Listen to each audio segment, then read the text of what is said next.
ለቅዱስ ገብርኤል ወርሃዊ መታሰቢያ በዓል በሰላም በጤና አደረሳችሁ። የእግዚአብሔር ቤተሰቦች፣ የድንግል ማርያም ወዳጆች እንደምን አላችሁ? እንደምን ቆያችሁ? እግዚአብሔር ይመስገን። የቅዱስ ገብርኤል በረከቱ፣ ምሕረቱ፣ ቸርነቱ ከእናንተ ጋር ይሁን። የቅዱስ ገብርኤልን ገድሉን እንዲሁም ስንክሳር አነባለሁ። ለእናንተ ለምትሰሙት የቅዱስ ገብርኤል ምልጃ ጸሎቱ አይለያችሁ። የአባቶቻችን የጻድቃን የሰማዕታቱ በረከት ከእናንተ ጋር ይሁን፣ አሜን። አንድ አምላክ በሚሆን በአብ በወልድ በመንፈስ ቅዱስም እናምናለን። ልዩ በሚሆን በቅዱስነቱ የሚቀደስ በምስጋናውም የሚመሰገን አብ ከልጁ አይበልጥም፣ ወልድም ከአባቱ አያንስም። በእርሱና በልጁ መካከል የሚቀዳደሙበት ቀን የለም። ሁሉ ከእሱ ተገኝቷልና ሁሉ የእርሱ ገንዘብ ነው። ሁሉ ስለ እርሱ ተገኝቷል። ሁሉ በማል እጁ የተያዘ ነው። ሁሉ ከእግሩ በታች የሚገዛ ነው። ከእኛ ዘንድ ለእርሱ ምስጋና ይገባዋል፣ ለእኛም ከእርሱ ዘንድ ስርየት ማግኘት ይሻናል። የመላእክትም የሰማይ ሰራዊትም አለቃ የሚሆን ቅዱስ ገብርኤል ድርሳን ይህ ነው እንላለን። በግንቦት 19 ቀን የሚነበብ ወይም የሚነገር ጸሎቱና በረከቱ ከአገልጋዮቹ ከኛ ከሕዝበ ክርስቲያኑ ጋር ለዘላለሙ ይኑር ለዘላለሙ አሜን። ናቡከደነጾር በነገሰ በ18 ዓመት ርዝመቱ 60 ክንድ የሆነ ወርዱ 6 ክንድ የሆነ የወርቅ ምስል አሰራ። ዱራን በሚባል በባቢሎን በረሃ ቆመው አለቆችም መሳፍንትም መኳንንትም እንዲሰበሰቡ አዘዘ። የአገሩም ታላላቅ ሰዎች የባቢሎንን ሕዝብ ሁሉ ንጉሥ ናቡከደነጾር ላቆመው ለምስሉ ምረቃ እንዲመጡ አዘዘ። ንጉሡም በምስሉ ፊት ቆመ። በቆመ ጊዜ አዋጅ ነጋሪው በብዙ አሰምቶ ጮኸ። አሕዛቡም ሕዝቡም ሰፈርተኛውም እናንተን ንጉሡ እንዲህ ይላችኋል፣ የነጋሪት ድምፅ፣ የበገና፣ የመሰንቆ፣ የዛጉፍ፣ የቃጭል፣ የከበሮ ድምፅ፣ ዘፈን፣ ጨዋታ በሰማችሁ ጊዜ ንጉሡ ናቡከደነጾር ላቆመው የወርቅ ምስል አገልግሉ፣ ተገዙ፣ ስገዱ። ያልሰገደውንና ያልተገዛውን ወዲያውኑ በሚቃጠል በእሳት ጉድጓድ ይጥሉታል። ሕዝቡም የነጋሪት፣ የበገና፣ የመሰንቆና የዛጉፍ የጨዋታ መሳሪያ ሁሉ ድምፅ በሰሙ ጊዜ ንጉሥ ናቡከደነጾር ላቆመው ምስል እሺ ብለው ሰገዱ። ከዚህ በኋላ የፋርስ ሰዎች መጥተው አይሁድን አግኝተው ከናቡከደነጾር ዘንድ አጣሏቸው፣ ከሰሷቸው። ከባቢሎን አውራጃ ሥራ የሾምካቸው ሰዎች አሉ፣ ሲድራቅና ሚሳቅ አብድናጎ የሚባሉ። አንተ ንጉሥ ለዘላለም ሕያው ነህ። አሕዛብ የነጋሪት፣ የበገና፣ የመሰንቆ፣ የቃጭል፣ የከበሮ፣ የጨዋታ የኒህን ሁሉ ድምፅ በሰማ ጊዜ እንዲመጣ ብለህ አዘህ ነበረ። ንጉሥ ናቡከደነጾር ላቆመው የወርቅ ምስል እንዲሰግዱና እንዲያገለግሉ ብለህም አዘህ ነበረ። ንጉሥ ሆይ አምላክህንም አላመለኩም፣ ትእዛዝህንም አልተቀበሉም። አንተ ላቆምከው ለወርቅ ምስልም አልሰገዱም። ንጉሥ ናቡከደነጾርም ያን ጊዜ በብዙ ተቆጣና ሲድራቅ፣ ሚሳቅ፣ አብድናጎን አምጧቸው ብሎ አዘዘ። መጥተውም በንጉሡ ፊት ቆሙ። ናቡከደነጾር ጠየቃቸው። ሲድራቅም ሚሳቅም አብድናጎ እውነት ነውን? አምላኬን አናመልክም ማለታችሁ ለሠራሁት ለወርቅ ምስል አትሰግዱምን? አሁንም የማትሰግዱ በእንቢታችሁ የምትጨክኑ ከሆነ የነጋሪት፣ የበገና፣ የዛጉፍ፣ የከበሮ፣ የዘፈን ድምፅ በሰማችሁ ጊዜ የማትሰግዱ ከሆነ ያን ጊዜውን በሚቃጠል እሳት ጉድጓድ ውስጥ ይጥላችኋል። ከእጄ የሚያድናችሁ እግዚአብሔር ማን ነው? የትኛው ነው አላቸው። ሲድራቅ፣ ሚሳቅ፣ አብድናጎም መለሱለት፣ ንጉሥ ሆይ ይህንን ነገር ወይም ልንመልስልህ ልንቀበልህ አንፈቅድም አሉት። እኛ የምናመልከው አምላካችን በሰማይ አለ፣ እርሱ ከአንተ እጅ ከእሳትም ሊያድነን ይችላል። ንጉሥ ሆይ ከዚህም እንዲያድነን ልታውቅ ይገባሃል። አምላክህንም አናመልክም፣ ለሠራውም ለወርቅ ምስልም አንሰግድም አሉት። ያን ጊዜ ንጉሡ ናቡከደነጾር በብዙ ተቆጣ።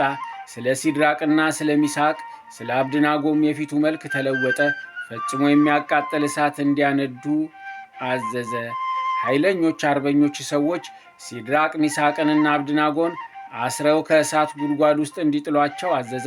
ከቀሚሳቸውና ከጫማቸው ከልብ አለባቸው ጋር እጃቸውንና እግራቸውን አሰሯቸው።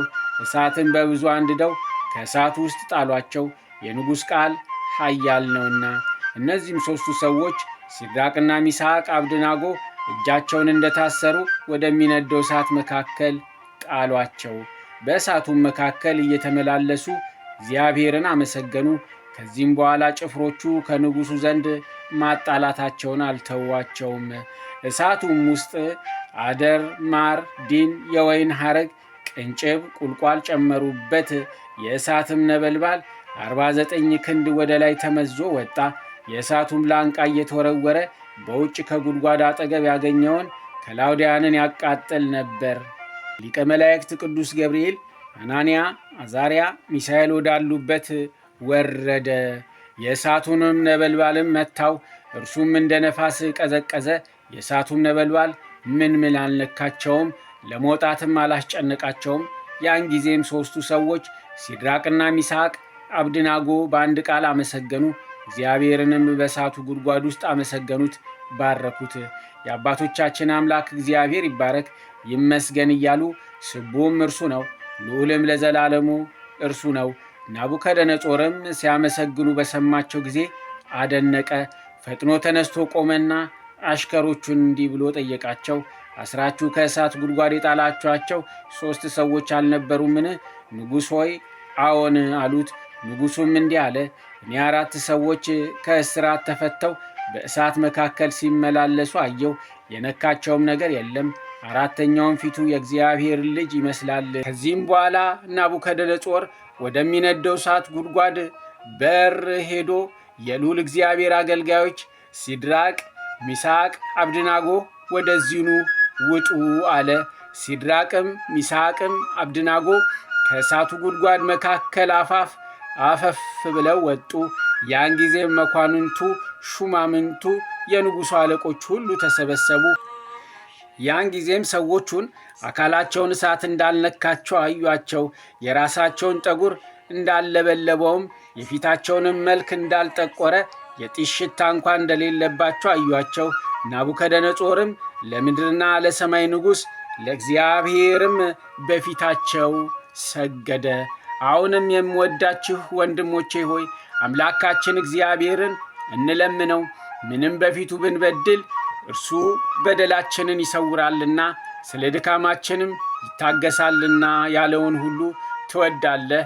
ከፈጠርከውም ሁሉ ምንም ቸል የምትለው የለም ብሎ መክብብ እንደተናገረ፣ ዳግመኛም ሁሉን መፍጠርን መግዛት ሁሉን ይቅር እንድትል ታደርገሃለች ብሎ እንደተናገረ ይህን ሊቀ መላእክት ገብርኤልን ይልክልን ዘንድ በዚህም በወዲያኛውም ያድነን ዘንድ 3ቱን ወጣቶች ሲድራቅና ሚሳቅ አብደናጎን ከሚነድ ከእሳት ጉድጓድ እንዳዳናቸው ሁሉ ራሳችንን እያዋረድን እንለምነው። ያለ ትሕትና ሥራ አይፈጸምምና ትሕትናስ ሥራውን ሁሉ ለማስፈጸም ምድር ናት ብሎ መጽሐፍ እንደተናገረ፣ ዳግመኛም ለአፋችን ሐሰት መናገርን አናስለምድ እንዳለ፣ ዳዊትም ሐሰት የአመፅ ራስ ነው ብሎ እንደተናገረ፣ ዳግመኛም አቤቱ በጥላ ስር ማን ያድራል ብሎ መንፈስ ቅዱስ በጠየቀ ጊዜ ለባልንጀራው ምሎ የማይከዳ ነው አለ። በወንጌልም የማይረባ ነገር የሚናገር ሁሉ ይፈረድበታል ተብሎ ተነገረ። ሁላችንም በክርስቶስ አደባባይ ፊት እንመርምር ዘንድ አለንና ጸሎቱና በረከቱ አገልጋዮቹን እኛ ሕዝበ ክርስቲያኑ ይጠብቅ ለዘላለሙ አሚን። የሊቀ መላእክት የቅዱስ ገብርኤል ታምር ይህ ነው። ልመናው በጥምቀት የተወለድነውን ሁላችንም ይጠብቀን ለዘላለሙ አሜን። ኔቅሎን የሚባል አንድ አገር ነበር። በዚያም አገር በሊቀ መላእክት በገብርኤል ስም ቤተ ክርስቲያን ሊሰሩ ፈቀዱ። ሊቀ መላእክት ገብርኤል በፊታቸው ተገልጦ ቦታውን ወስኖላቸዋልና።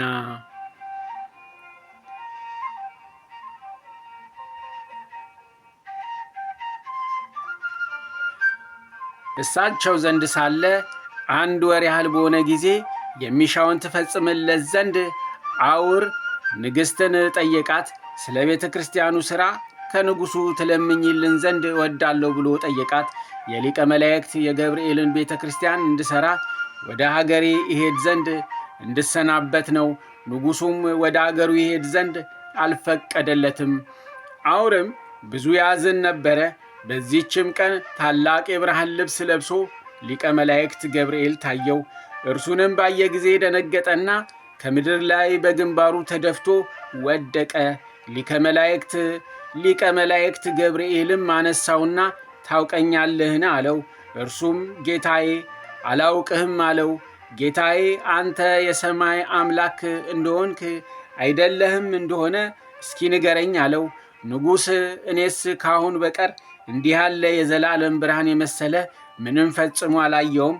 አንተን ከመፍራት የተነሳ ሰውነቴን አልቦኛልና። ሊቀ መላእክት ቅዱስ ገብርኤል እኔ ንጉሥም አምላክም አይደለሁም አለው። የንጉሶች ንጉሥ የጌቶች ጌታ የሚሆን የእውነተኛ አምላክ ባሪያው አገልጋይ ነኝ እንጂ ሰማይንና ምድርን የፈጠረ እርሱ ነው። የሰው ሁሉ ነፍሶች በመዓል እጁ የተያዙ ናቸው። የኔስ ስሜ ከአለቆቹ አንዱ በሰራዊት ጌታ በእግዚአብሔር ፊት የምቆም ገብርኤል ይባላል። ፍጥረቱን ሁሉ የሚገዛ የእርሱ የኃይሉ መልአክ እኔ ነኝ። ፍስሐንና ሐሴትን የምናገር እኔ ነኝ። ንጽሕት ድንግል የሴቶች ሁሉ ንግሥት ከምትሆን ከማርያም ወልደ እግዚአብሔር ሰው ከመሆኑ አስቀድሞ የአዲስ ልደትን የምሥራች የተናገርኩ እኔ ነኝ። ከልጇ ግዛት በታች ያሉ የምድር ነገሥታት ሁሉ በዓለሙም ሁሉ ያሉ ድሆችን የሚያከብራቸው፣ ትዕቢተኞችን የሚያዋርዳቸው፣ የወደደውን የሚያደርግ ያሰበውን የሚፈጽም እኔ አሁን እነግርሃለሁ። ይህን ካላደረግ የትእዛዜንም ቃል ሰምተ ካልተቀበልክ አሁን እገልሃለሁ። መልአክ በማስፈራራትና በማስደንገጥ እንዲህ አድርጎ ተናገረው። ንጉሡም አለው ተናገር ጌታዬ፣ እኔ ባሪያህ እሰማሃለሁ፣ ትእዛዝንም እፈጽማለሁ። ለክብርህም ምስጋና ይገባል። ስትነሳ እንደታየውና እንደነገርኩ ለንግሥት ንገራትና ወደ አገሩ ይሄድ ዘንድ ነግረህ አውርን አሰናብተው አለው። የተጻፈውን የቤተ ክርስቲያን አደራ ሁሉ ለአውር ስጠው፣ እርሱንም ፈልገው። የዚህን የቤተ ክርስቲያን ገንዘብ ግን የሕንፃውንና የጌጡን አትዘንጋ፣ አስተውል። በነገርኩ መሠረት የሠራ እንደሆነ ግን እኔ በመንግሥት እጠብቃለሁ። በዘመንም የሚጠላ ጠላት በተነሳብህ ጊዜ አልለይህም። ይህንንም ከነገረው በኋላ ሊቀ መላእክት ቅዱስ ገብርኤል ከሱ ተሰወረ። በረከቱ አገልጋዩን ይጠብቀው ለዘላለሙ አሜን። ዳግመኛም ንግሥት ወዳለችበት ሄዶ ለንጉሡ የአውርን ነገር እንደነገረው ነገራት። ፀሐይ ከመውጣቱም አስቀድሞ ንጉሠ ነገሥትን እንዲጠሯት መልእክተኞች ላከ። በደረሰችም ጊዜ ያየውን ሁሉ ነገራት። እርሷም ይህንኑ የመሰለ ነገር ነገረችው። እንዲህም አለችው፣ አውር በትንሽነቱ ወራት ሕፃን ሆኖ ሳለ በቤት ሳለሁ በክንፎቹ ጥላ ሲሸፍነው ክንፉን በበላዩ ሲዘረጋበት ዘወትር አየው ነበረ። እኔ አላውቅም ነበር እንጂ። ልጄ ሆይ አሁንም አውርን ከዚህ ተቀመጥ አትበለው። ከወደደበት ሀገር ይሂድ፣ ተወው። ለቤተ ክርስቲያኑም ሥራ የሚፈቅደውንና የሚሻውን ሁሉ ስጠው። ከዚህም በኋላ ንግሥት አውርን ልካ አስጠርታ የሚፈልገውን ሁሉ ገንዘብ አሰጠችው። ለቤተ ክርስቲያኑም ሥራ የፈለገውን ወርቁን፣ ብሩን አሰጠችው።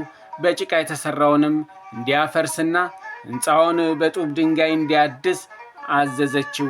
በዋንዛና በዝግባ በጥድ ምሰሶ እያቆመ እንዲሠራ፣ ዳግመኛም የቤተ ክርስቲያኑን ሥራ በጨረሰ ጊዜ በውስጧ የስደተኞች ማደሪያ እንዲኖር አድርግ።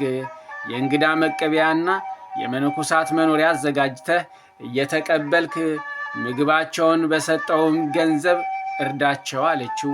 ከዚህም በኋላ ተሰናብቷቸው ከሳቸው ዘንድ ወደ ግብፅ ለመሄድ ተነሳ። አውርም ገና በመንገድ ሲሄድ ሳለ ኔቅሎን ከሚባለው ቦታ እስኪደርስ ሊቀ መላእክት ቅዱስ ገብርኤል ይመግበው ነበረ። ወንድሞቹንም ሁሉ በፍቅርና በደስታ ተገናኛቸው። በእርሱ የደረሰበትን ሁሉ ነገራቸው። በሕይወት ስላገኙትም ፈጽሞ ደስ አላቸው። ያን ጊዜም አውር ተነስቶ ቀድሞ የተሠራውን አፈረሰ። በዚህም የቤተ ክርስቲያኑን የሕንፃ አሰራር ንግሥት እንደነገረችው 1 ጊዜ 2 ጊዜ በጡብ ድንጋይ አደረገ።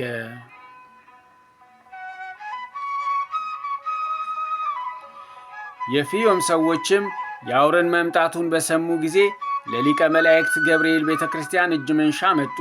ለመስራትም በትጋት እየታዘዙ ደስ ብሏቸው ኖሩ።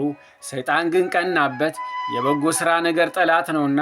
ስለዚህም ነገር በዚያ ወራት ዝም ማለት አልተቻለውም። ቅዱስ ገብርኤል ግን ይረዳቸው ነበረ። በረከቱ ከአገልጋዮቹ ጋራ ይሁን ለዘላለሙ አሜን። የሊቀ መላእክት የቅዱስ ገብርኤል ተአምር ይህ ነው። በረከቱ አገልጋዮቹን ይጠብቅ ለዘላለሙ አሜን። አቅሮኒዎስንና ሚናስን ዲሙስሪያን ከአንበሶች ጉድጓድ እንዳወጣቸው የሚናገር ክብር ገንዘቡ በሚሆን በጌታችን በኢየሱስ ክርስቶስ ስም ስላመኑ ንጉሥ ዲዮቅልጥያኖስ በአንበሶች ጉድጓድ በጣላቸው ጊዜ ሊቀ መላእክት ቅዱስ ገብርኤል ከሰማይ ወርዶ ከአንበሶች ጉድጓድ አወጣቸው። ከቀናችና ካማረች ሃይማኖታቸውም እንዳይለውጡ አረጋጋቸው፣ አጸናቸው። በሰማይ መንግሥት የሰማዕትነትን አክሊል እስኪቀበሉ ድረስ ከዚህም በኋላ ተሰወራቸው። በታላቅ ክብር ወደ ሰማይ ወጣ። ልመናው ከአገልጋዮቹ ጋር ይሁን ለዘላለሙ አሜን። አቅሮኒዎስንና ሚናስን እንዲሁም የአሞኒት የምትሆን ዲሙስሪያን ፈራጅ በሚሆን ፈቃድህ ከአንበሶች ጉድጓድ ከመጣል ያወጣቸው ተቃራኒ ከሚሆን ከሰይጣን ሥራ በሥራ ልዩ የምትሆን ገብርኤል ሆይ ኃላፊ ጠፊ ከሚሆን ከዓለም ትካዜ እኛን ባሮችን አድነን። የሚያዝን ሰው አጥንቶችን ያደርቃልና ለዘላለሙ አሜን።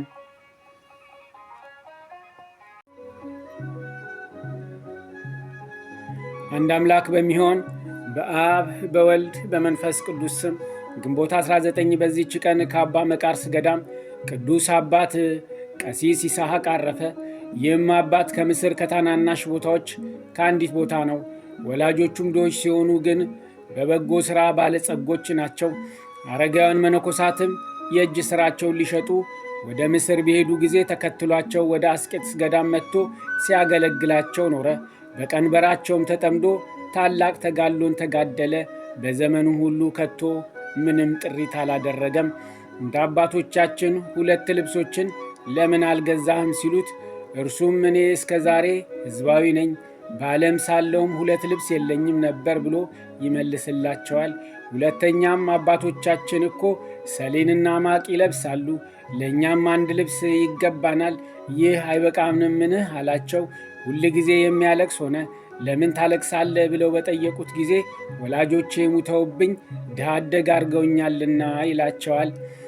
ከምግቡም የማዕጠንት አምድ ጨምሮ እየበላ ብዙ ዘመናት ኖረ። ከዚህም በኋላ ጭንቅ በሆነ ደዌ ተይዞ በታመመ ጊዜ ከወንድሞች አንዱ ምግብ ሰርቶ አመጣለት። እርሱም ከቶ አልቀመሰውም።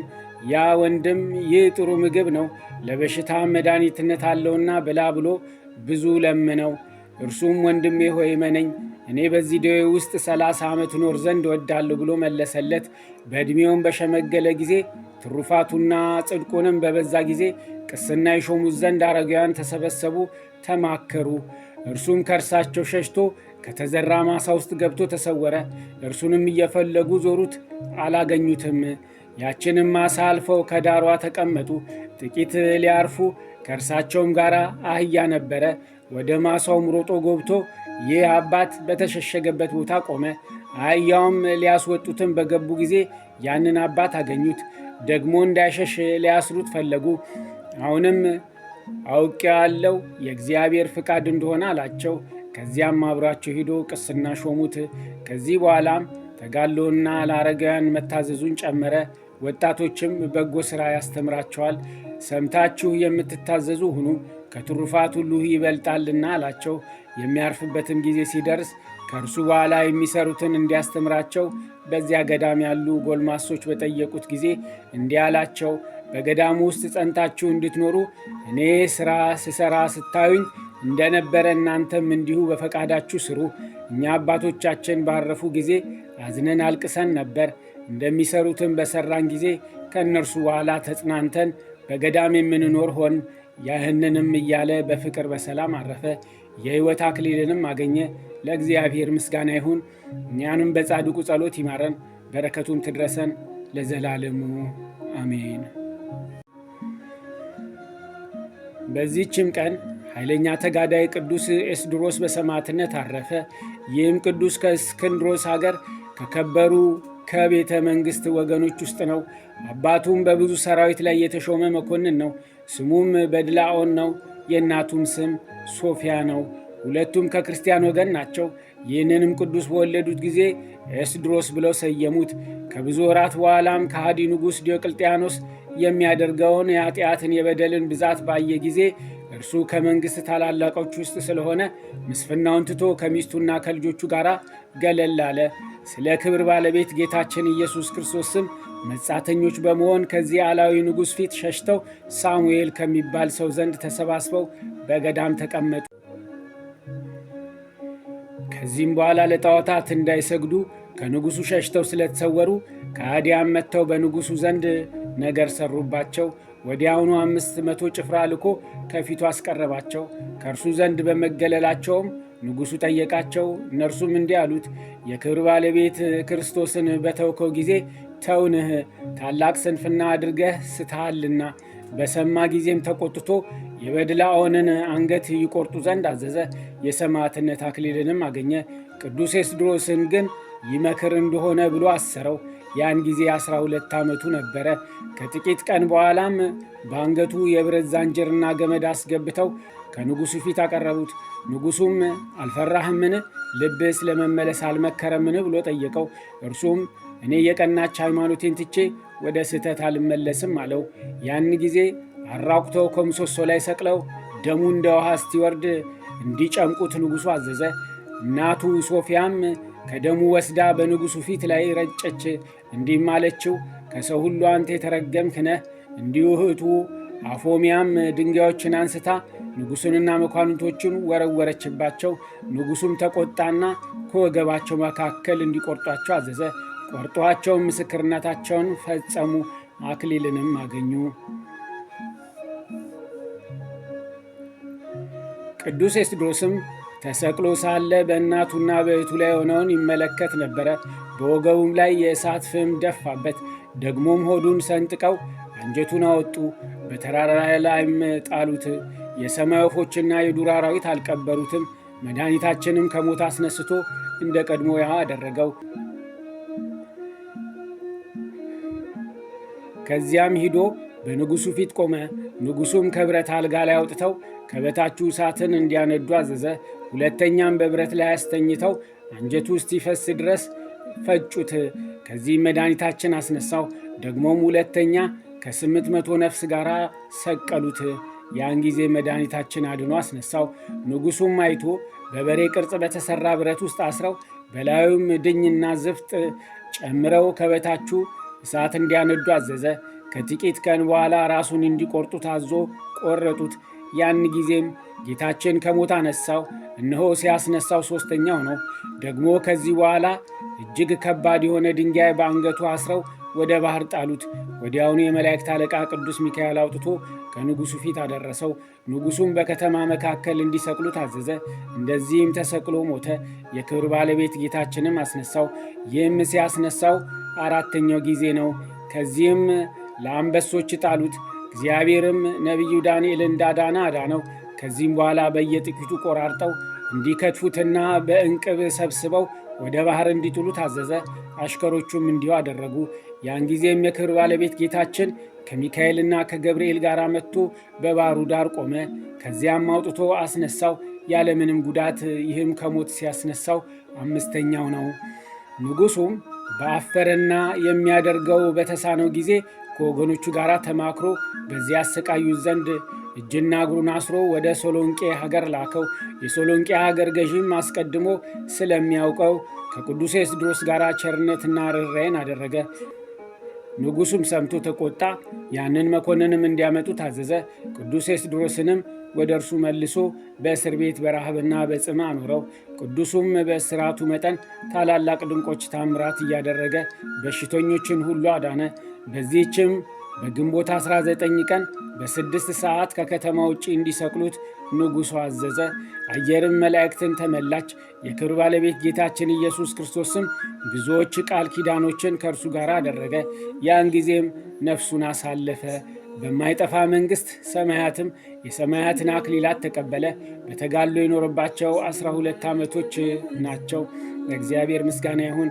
እኛንም በአማላጅነቱ ይማረን፣ በረከቱም ከእኛ ጋር ትኑር ለዘላለሙ አሜን። በዚህች ቀን ከቅዱስ ኤስድሮስ ጋር 805,007 ሰዎች በሰማዕትነት ሞቱ። በረከታቸው ትድረሰን ለዘላለሙ አሜን። በዚህችም ዕለት የዓለም ብርሃን የሆነ አባ ዮሴፍ አረፈ። ይህም ቅዱስ ያዩትና የሰሙት እስቲያደንቁት ድረስ በአባቱ ቤት ሳለ የዚህን ዓለም ጥበብ ሁሉ ተማረ። የቤተ ክርስቲያንንም መጻሕፍት ተረጎመ። ከዚህም በኋላ ዲቁና ሾሙት። የነፍሱንም ድህነት እግዚአብሔር ወደደ ጊዜ ብርሃናዊ መልአኩን ሚካኤልን ላከለትና ዮሴፍ ሆይ ይህንን ኃላፊውን ዓለም ትወደዋለህን? አስጸያፊ አይደለምን? በውስጡም ያለ ሁሉ አለው። ከዚያችም ጊዜ ጀምሮ እርሱ የመረጠውን መንገድ ይመራው ዘንድ እግዚአብሔርን እየለመነ ጾምና ጸሎትን ጀመረ። ከወልቃ አውራጃም ስሙ አባ ዘካርያስ የሚባል ነበረ። እርሱም ለዮሴፍ ዘመዱ የሆነ በጭልታም ዮሴፍን ወስዶ የምንኩስና ልብስ አለበሰው። ወደ ትግራይ ምድርም ወሰደውና በዚያ ተግባር ዕድ ለምንኩስና ሥራ የሚገባ ጽሕፈትን፣ ስፌትን ተማረ። ከዚህም በኋላ ወደ በረሃ ዱር ገብተው የእንጨት ፍሬ እየበሉ ከዝሆኖች ከአንበሶችና ከዘንዶች እየተፈተኑ በየአይነቱ በሆኑ ተጋድሎ በመድከም ኖሩ። በጽድቃቸውም ኃይል ብዙ ታምራትን አደረጉ። አባ ናትናኤልም የጋለ ምንቸት በመሃል እጁ ይዞ በመነኮሳቱ ፊት ዞረ። አባ ዮሴፍም የሚያበስሉትን ማሰሮ በተሰበረ ጊዜ ወጡ ሳይፈስ አገናኝቶ እንደ ቀድሞ አደረገው። ገብርኤልም ሕዝባዊ ሲሆን በሞተ ጊዜ ሊያጠምቁት ሲሉ ጌታ ኢየሱስ ክርስቶስ ኤጲስቆጶስነት ሹሞኛልና እኔ በእጅ ያጠምቃቸዋለሁ አላቸው። እሊህም ቅዱሳን የትሩፋታቸውና የጽድቃቸውን የአማረ ሥራቸውን አሳዩ። ከዚህም በኋላ አባ ዮሴፍን ወደ ጳጳስ ወሰዱትና ቅስና ተሾመ። አባ ዘካርያስን ባረፈ ጊዜ አባ ዮሴፍ ወደ ሌላ ገዳም ሄዶ ሳይቀመጥ ቁሞ 40 መዓልት 40 ሌሊት ጾመ። ከድካም ጽናትም በወደቀ ጊዜ ቅዱስ ሚካኤል መጥቶ አነሳው።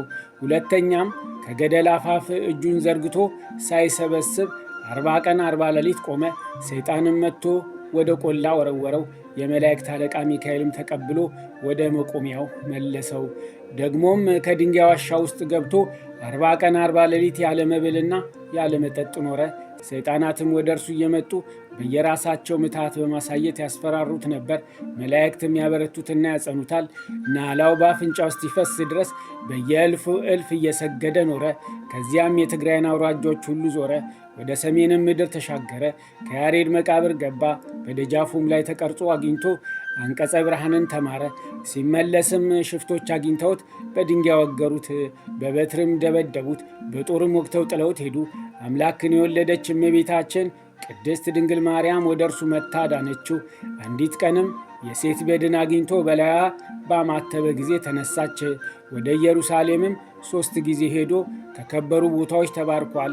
ወደ አባቶቻችን ሐዋርያት መቃብርም እስከ አገረ ባርቶስና እንደኪ ድረስ ውሃው ከመላበት ወንዝም በሚደርስ ጊዜ በላዩ አማትቦ እንደ የብስ በእግሩ እየረገጠ ይሻገረዋል። አንበሶችና ነበሮች ይከተሉታል። ምግብ ባጡ ጊዜ ድንጋዩን ባርኮ ሥጋ አድርጎ ይሰጣቸዋል። ከዚህ በኋላም ወደ አባታችን ተክለ ሃይማኖት ገዳም ደብረ ሊባኖስ ሄደ። ከአባ ተወልደ መድኅንም እጅ አስኬማ ተቀበለ። አባ ተወልደ መድኅንም ሊፈትነው ወዶ 7 የጽድቅ ቅርንጫፍ ሰብሮ ትከለው ብሎ ሰጠው። በተከላቸውም ጊዜ ወዲያውኑ በቅለው አደጉ፣ እስከ ዛሬም አሉ። ብዙዎችም ወደ እርሱ መጥተው በእርሱ እጅ መነኮሱ። በእግዚአብሔር አብና አምላክን በወለደች በእመቤታችን በድንግል ማርያም ስም በአነጻቸው አብያተ ክርስቲያናት በአንድነት ኖሩ። በአንዲት ዕለትም እመቤታችን ቅድስት ድንግል ማርያም ዕጣንን ሰጠችውና ከ24ቱ ካህናተ ሰማይ ጋር የአሸናፊ እግዚአብሔርን መንበር አጠነ። ብዙ ጊዜም ወደ እርሱ ሐዋርያት እየመጡ ይባርኩታል። በአንዲት ዕለትም ነብር ከእናቱ እጅ ሕፃንን ነጥቆ ወሰደ። በአባ ዮሴፍም ስም በአማጸነችው ጊዜ በሦስተኛው ቀን መለሰላት። ለልጆቹም ገንዘብም ሆነ የእንስሳ ጥሪት እንዳያደርጉ፣ ሥጋ እንዳይበሉ፣ የወይን ጠጅ እንዳይጠጡ፣ ትሕትናን፣ ቅንነትን እንዲማሩ፣ ከንቱ ነገር ቧልትን እንዳይናገሩ፣ በቤተ ክርስቲያን ውስጥ እንዳይስቁ፣ ይህ ሁሉን የመሳሰሉትን ሥርዓት ሠራላቸው። ከዚህ በኋላም ሩጫውን በፈጸመ ጊዜ በሰላም በፍቅር አረፈ። ደብረ ታቦር ብሎ በሰየማት ቤተ ክርስቲያንም ተቀበረ። ከእርሱም ቁጥር የሌላቸው ድንቆች ታምራት ተገለጡ። ለእግዚአብሔር ምስጋና ይሁን። እኛንም በዚህ ጻድቅ ጸሎት ይማረን፣ በረከቱም ከእኛ ጋር ትኑር ለዘላለሙ አሜን። በዚህችም ዕለት የከበረ አባት አባ አብየ እግዚእ መታሰቢያው ነው። በረከቱም ከእኛ ጋር ለዘላለሙ ትኑር አሜን። ይቆየን። ጠባቂ ምለው በክንፎቹ ቅጥሬን የከለለው የሚረዳ